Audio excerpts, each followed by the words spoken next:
عاملين ايه في الحر ده بقى؟ بصوا بقى، تعالوا اقول لكم. بما اننا مش عايزين نقف في المطبخ والجو صعب جدا جدا علينا كلنا، وعايزين 10 دقايق نخش نخلص اللي ورانا ونخرج.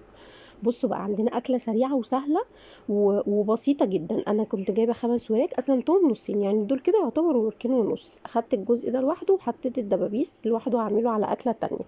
هجيب بقى الاوراق بتاعتي دي، اغسلها كويس جدا، وهجيب طماطم متقطعه وبصل متقطع وفلفل ومعلقه صلصه، والتوابل بتاعتي، كل التوابل، اي توابل انت عايزه تحطيها حطيها. الاكله دي ملهاش اي مقاييس خالص، تمام. وعندنا قرص مرق الدجاج عشان يخلي الطعم جميل اكتر كده، والملح والفلفل بتاعنا، تمام.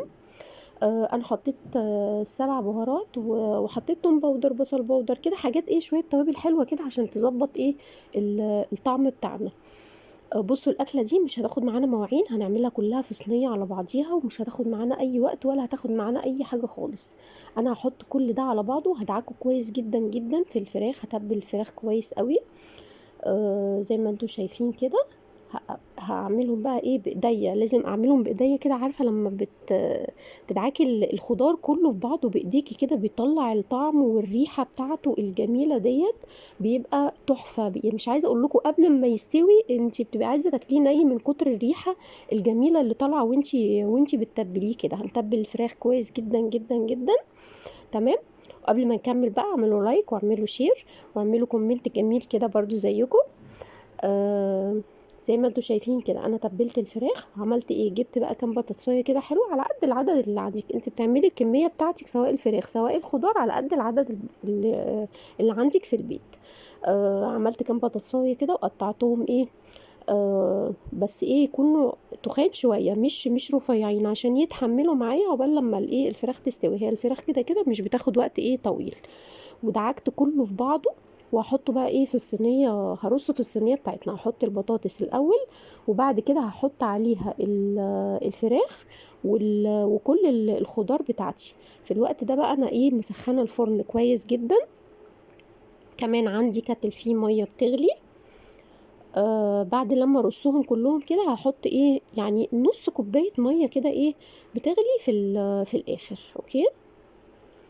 بصوا زي ما انتوا شايفين كده، انا برصهم، مش هحط الخضار فوق وش الفراخ، عشان الفراخ ما تتحرقش، تمام. عشان لما اعري وشها واجي احمرها ما تتحرقش. هي كده كده الفراخ اخدت من الخضار كويس جدا لما انا ايه دعكتهم فيها. بصوا، انا هنا كنت نسيت، كنت عايزه احط معلقه سمنه بلدي كده برضو عشان تطعم الصينيه بتاعتي. وهحط بقى الايه نص كوبايه الميه المغليه. ده بقى هنعمل معاه بقى ايه، هو مش محتاج اي حاجه خالص خالص غير شويه رز ابيض. حتى مش محتاج سلطه. يعني عايزه اقول لكم، انتوا هتاخدوا من البطاطس والصوص بتاع الفراخ اللي نازل منها كده، هتحطوا على الرز. والله مش محتاج ولا سلطه ولا حتى مخلل ولا اي حاجه. بصراحه هي طعمه جدا جدا، بتبقى ريحتها رائعه.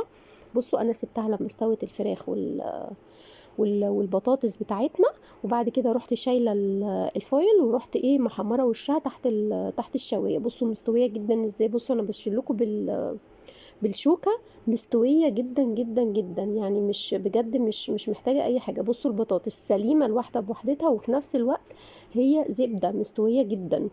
بصوا، اكله بجد جميله وسهله وسريعه. وبعدين انا عملت كل دوت بوركين ونص، يعني ال5 وراك قسمتهم على مرتين. جربوها، انا عارفه ان انتوا عارفينها طبعا يعني.